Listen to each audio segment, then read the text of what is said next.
Polda Lampung. Kembali lagi bersama saya dengan Brigpol Kori Wulandari di podcast Polda Lampung. Pada hari ini kita masih membahas tentang KUHP, yaitu Undang-Undang Nomor 1 Tahun 2023 yang mana sudah dipakai sejak tanggal 2 Januari 2026. Dan pada hari ini saya bersama dengan narasumber dari Unila. Selamat pagi Bapak. Selamat pagi. Bisa memperkenalkan diri dulu Pak kepada sekali Polda Lampung. Baik, Assalamualaikum warahmatullahi wabarakatuh. Selamat pagi, sekali Polda Lampung ya kita nyebutnya. Iya. Perkenalan, saya James Ronaldo Rupiah, SHMA, dari Fakultas Hukum Unila, lebih tepatnya dari Pusat Kajian Kebijakan Publik dan Hak Asasi Manusia, sebagai peneliti, dan kita itu saja Pak. Oke, baik Bapak, terima kasih sudah hadir di podcast hari ini. Sebagaimana kita ketahui semua, sekali Polda Lampung sejak tanggal 2 Januari 2026 KUHP yang baru sudah diresmikan. Dan gimana sih Pak sejarah dan apa tujuannya terbentuknya KUHP yang baru ini? Ya, sebenarnya kalau dilihat ya bahwa secara sejarah ini cukup panjang ya pembahasan penyusunan KUHP. Ini bahkan sebelum reformasi pun sudah beberapa kali ada draft. Namun baru di tahun 2023 ini itu ditetapkan, disahkan, dan kemudian baru berlaku di 2 Januari 2026.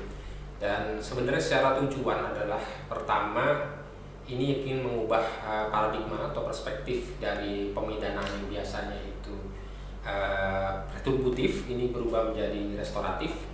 Kemudian juga Indonesia ingin memiliki KUHP yang benar-benar berdasarkan produk hukum nasional gitu ya. Berarti buatan putra-putri Indonesia sendiri? Iya, lebih tepatnya kalau secara penyusun pasti dari Indonesia ya. Iya. Dan kemudian KUHP sebelumnya adalah warisan kolonial sebagaimana kita ketahui ya, dari Belanda. Wetboek van Staffrek gitu ya. Jadi banyak hal-hal yang tidak diakomodir, termasuk soal hukum adat misalnya itu tidak diakomodir. Berarti ada pasal-pasal yang tidak terakomodir di KUHP yang lama Pak ya? Iya, ada berbagai pasal yang tidak terakomodir. Terutama juga soal misal dalam konteks tujuan pemidanaan ya, itu di pasal misalnya ada beberapa tujuan pemidanaan yang tadinya itu tidak ditegaskan dalam KUHP yang lama gitu ya, sekarang ditegaskan misalnya untuk mendorong kepentingan umum dan kemudian soal mengutamakan keadilan gitu ya. Jadi secara proses dan prosedur artinya substansi ini berubah, tapi juga diikuti dengan KUHP juga ya, yang baru. Yang baru juga ya. Apakah KUHP yang baru ini otomatis mengganti KUHP yang lama? Ya, yang pasti kalau kita lihat dalam aturan peralihannya ya, dalam ketentuan yang ada di dalam KUHP Undang-Undang 1 2023 ini akan berlaku dan memang sudah berlaku ya sejak tanggal 2 Januari 2026 gitu ya. Nah, pertanyaannya adalah apakah langsung otomatis bisa dilaksanakan? Iya, bisa dilaksanakan atau tidak? Secara formil tentunya dalam konteks peraturan perundang-undangan ini tidak berdiri sendiri ya, memerlukan beberapa PP, termasuk terakhir juga ada beberapa penyesuaian, misalnya Undang-Undang 1 2026 tentang penyesuaian dana itu ya. Kemudian juga ada beberapa PP, misalnya PP soal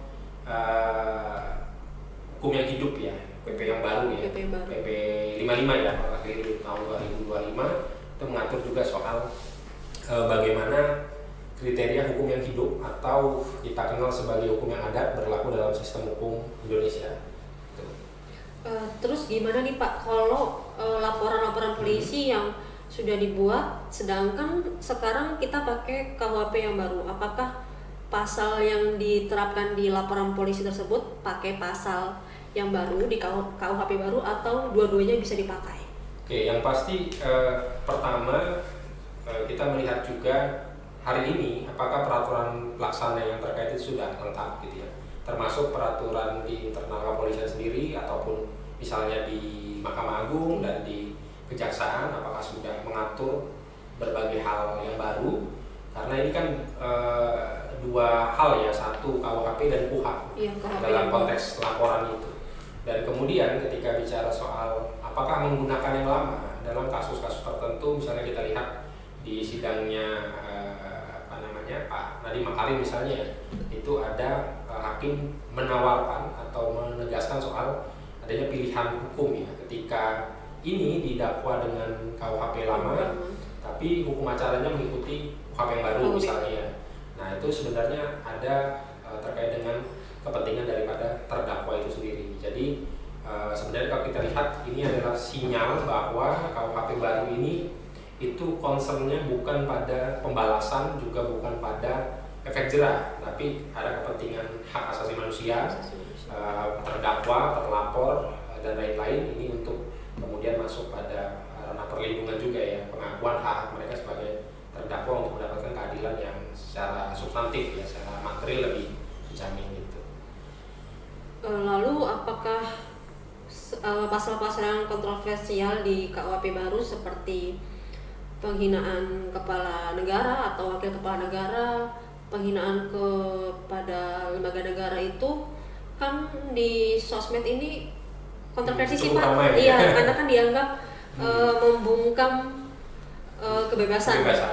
Nah itu gimana sih Pak tanggapan Bapak? Sedangkan undang-undang tersebut kan yang membuat bisa dibilang bukan orang sembarangan, bukan orang-orang yang biasa, orang-orang yang mengerti tentang hukum. Menurut Bapak itu gimana? Oke, artinya kita pertama dalam era sekarang ini memang tidak dapat dipisahkan ya opini publik, kemudian soal keadilan yang viral ya, ketika diviralkan itu barulah kemudian menemukan keadilan dan seterusnya lah bahasa-bahasa publik.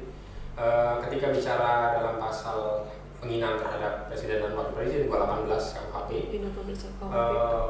itu adalah bentuknya delik aduan absolut ya.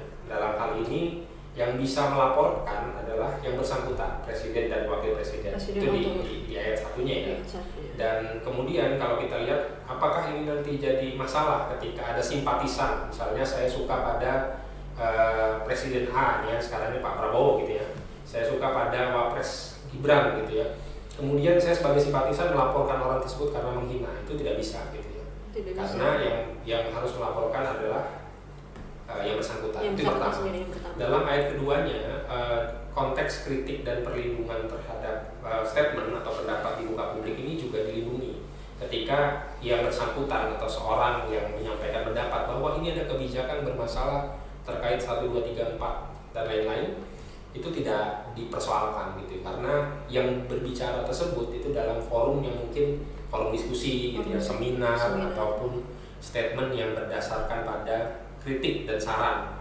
Tapi dalam tanda kutip ketika penghinaan itu berbeda ya, mengarah pada membranding dalam artian bahwa seseorang itu diasosiasikan dengan nama-nama hewan atau apa, itu tentu berbeda ya konteksnya. Yang mana yang menghina, yang mana kritik, memang seakan-akan tipis, tapi sebenarnya kalau ditarik lagi unsurnya cukup rigid ya dibanding sebelumnya. Dan kemudian juga bagi penyidik itu akan cukup sulit juga menemukan pasal itu kan, tantangannya. Iya, untuk pembuktiannya ya Pak. Betul. Terus dampak dari KUHP yang baru ini ke masyarakat Indonesia apa Pak dampaknya? Ya pasti ketika kita bicara soal penyusunan peraturan ya, ini kan peraturan undang-undangan ya, undang-undang ya, itu ada landasan filosofisnya, ada landasan yuridis, dan ada landasan sosiologis. Ketika bicara soal masyarakat, tentunya respon masyarakat ini kan banyak ya, ada yang berbagai macam gitu ya. Bahkan sekarang kalau kita perhatikan ya, orang mengutip satu pasal kemudian dipost di TikTok dengan lagu-lagu, dengan lagu sedih, tergantung lagunya nih kan. Mau lagunya sedih, mau lagunya kemudian semangat gitu ya, itu akan mempengaruhi persepsi publik juga kan jadinya. Jadi menggiring opini Pak ya? Ya bisa juga seperti itu. Tapi yang kemudian perlu diperhatikan bahwa sebenarnya Undang-Undang 1/2023 dan Undang-Undang 20/2025 UHAP, termasuk juga Undang-Undang 1/2026 penyesuaian pidana, itu tidak berdiri sendiri. Harus dilihat juga PP yang terkait dengan itu. Karena PP-nya juga sepengetahuan saya masih ada 3 PP yang perlu dibentuk ya oleh pemerintah. Kemudian juga terkait dengan KUHAP, ini juga masih perlu 3 peraturan teknis lainnya, termasuk juga undang-undang soal rancangan undang-undang hukuman mati. Nah itu kan juga sebenarnya perlu diatur lebih lanjut syarat kemudian seseorang itu bisa lepas dari hukuman mati gitu ya. Dalam artian dijamin haknya seperti apa dalam hal misalnya berkelakuan baik dalam 10 tahun, itu kan ada juga di pasal 100 ya KUHP, dan itu juga perlu kemudian kita lihat ke depannya seperti apa gitu ya. Baik Pak, kalau dari Bapak sendiri mungkin bisa menyampaikan pesan ke masyarakat terkait KUHP yang baru. Ya, yang pertama pastinya dalam hal KUHP baru ini banyak berbagai ketentuan. Kalau kita bicara hak asasi manusia ya, itu perlindungan terhadap anak, kemudian perlindungan terhadap disabilitas itu juga semakin ditegaskan dalam KUHP baru. Yang kedua, ketika bicara misalnya konteks, apa sih konteks dalam pidana gitu kan? Kalau dalam bahasa Belandanya itu kan ada Genstraf zonder schuld ya.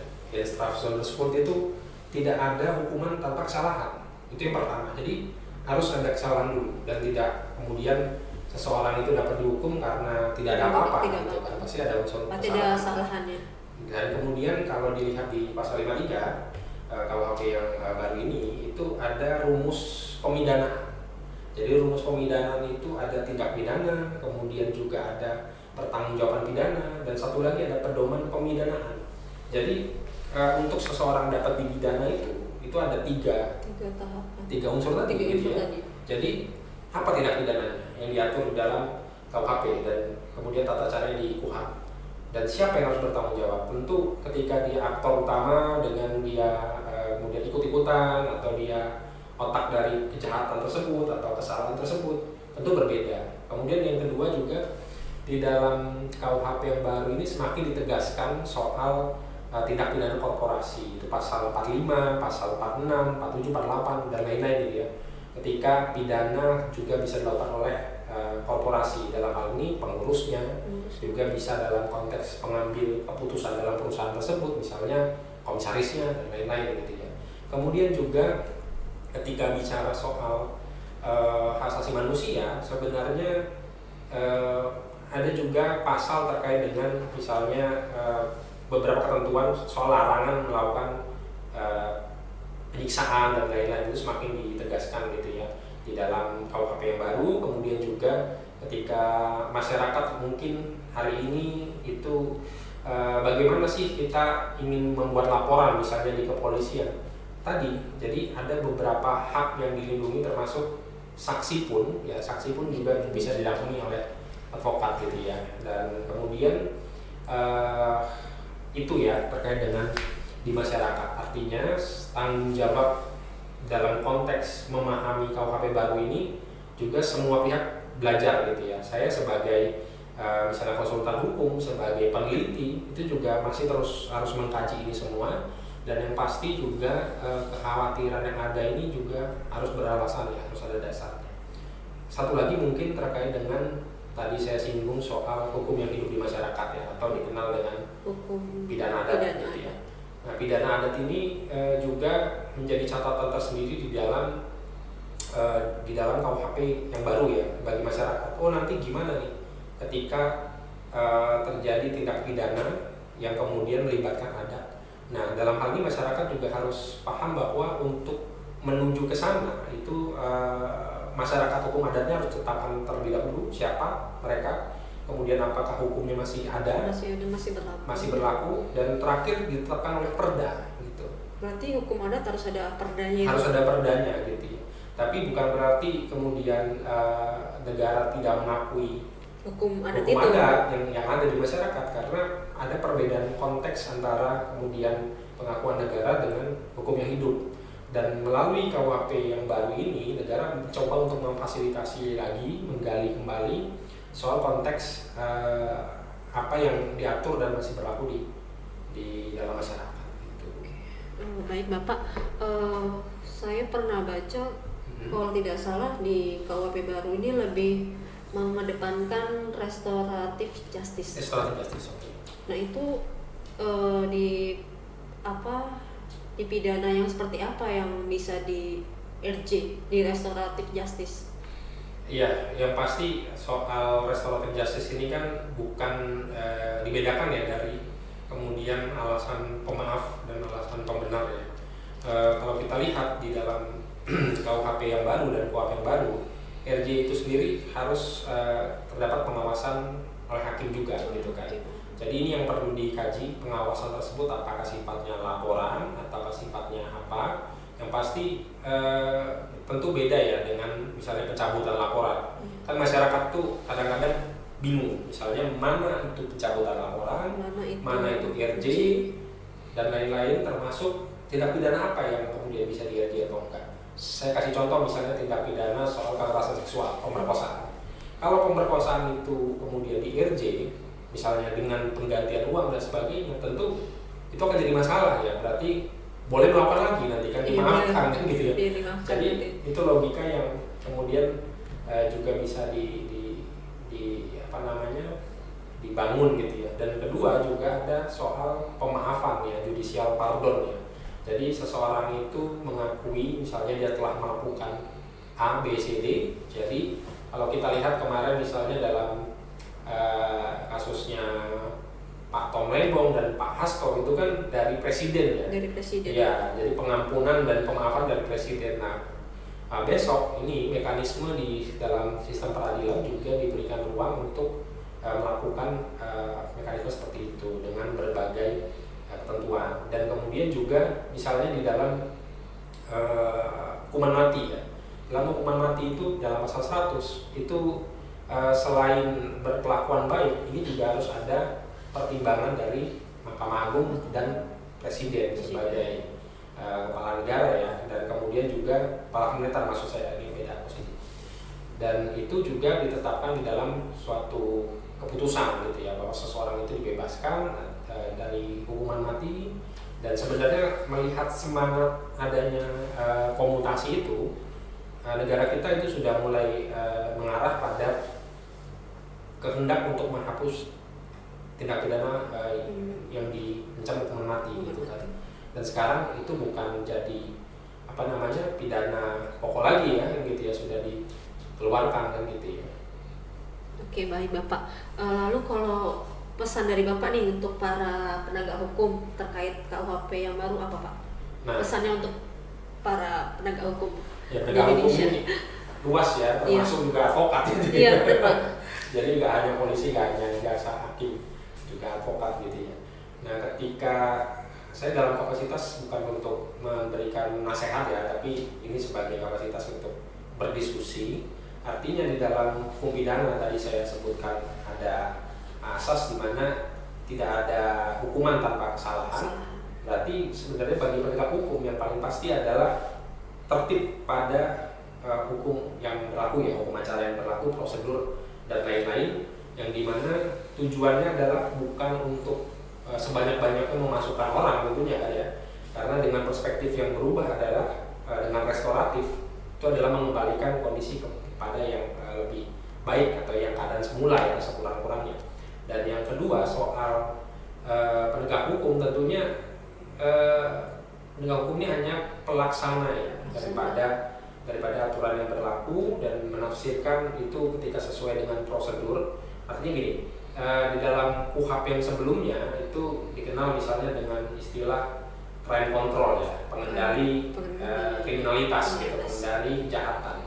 Dan sekarang dengan misalnya contoh ya, di KUHP baru itu ada CCTV gitu kan di dalam proses pemeriksaan. Salah satu alat bukti. Selain alat bukti juga dalam pemeriksaan ditegaskan soal adanya CCTV dalam proses pemeriksaan itu. Ya, artinya secara simbolik gitu kita bisa memperhatikan bahwa proses pemeriksaan yang berlaku dalam konteks misalnya tersangka dan lain-lain itu harus mematuhi prosedur yang cukup ketat ya. Jadi sebenarnya ketika dalam penyesuaian itu pasti akan terjadi berbagai masalah ya. Misalnya penegak hukum, bahkan mungkin akademisi yang mengajarkan di kampus-kampus pun itu belum update ya soal ketentuan. Dan kemudian juga ketika menghadapi pilihan yang terjadi gitu, apakah menggunakan yang lama, apakah yang baru, selagi misalnya penyidik itu mengikuti SOP yang ada, peraturan internal, saya pikir sudah melindungi ya, melindungi penegak hukum juga dari kesalahan-kesalahan yang mungkin tidak disadari gitu ya. Ada berbagai perbedaan-perbedaan yang kemudian ya kelihatannya biasa aja tapi ternyata signifikan gitu ya. Baik, mungkin sedikit refleksi ya untuk masyarakat Lampung, bagi para viewers ya, penonton daripada podcast ini. Yang pertama adalah rekan-rekan semua sebenarnya secara prosedur dan substansi itu sudah banyak hak-hak yang semakin ditegaskan, semakin dilindungi oleh KUHP baru, termasuk juga para korban, misalnya korban kekerasan seksual gitu ya, itu juga lebih dispesifikasikan, termasuk juga terhadap anak ya, pelaku anak itu juga banyak, kemudian jaminan hak-hak lainnya yang kemudian lebih spesifik dibanding sebelumnya. Dan mungkin bagi masyarakat Lampung juga bisa kita bersama-sama belajar, berdiskusi, itu tidak hanya dari satu sumber, dan ketika melihat suatu peristiwa itu jangan langsung disimpulkan. Jadi sebelum men-sharing informasi itu juga harus disaring, ditelaah dulu. Dan kalau ada kenal seseorang yang punya kapasitas, kita punya teman yang di bidang hukum, juga punya teman dalam konteks penegak hukum yang paham soal aturan, kita juga bisa bertanya gitu ya. Dan saya pikir juga sekarang itu di era media sosial ini, di era digital, itu sangat mudah mengakses informasi. Ketika kita tidak yakin terhadap apa benar pendapat si A, pendapat penegak hukum, apakah benar pendapat si ahli hukum ini cocok atau enggak, kita bisa banyak cari referensi gitu ya, banyak literatur, kemudian artikel yang artikel ringan ataupun berat itu banyak sekarang di internet ya, tinggal kita cari. Ataupun misalnya kita benar-benar nggak paham gitu ya, sekarang ini juga bisa kita tanyakan ke AI gitu ya mungkin ya, tapi bukan sebagai rujukan utama tentunya, bukan patokan. Dengan misalnya di AI itu kita tahu kerangka besarnya, barulah kita cari pendapat-pendapat yang soheh ya, kalau dalam orang Islam itu soheh gitu kan, yang valid, yang tepat, kemudian juga bisa melindungi hak dan kepentingan masyarakat gitu. Masih seperti itu. Oke, baik Bapak, terima kasih atas penjelasannya, sangat berbobot dan mungkin bisa jadi referensi bagi masyarakat terkait pemahaman KUHP. Baik Bapak, saya ucapkan terima kasih atas kehadirannya.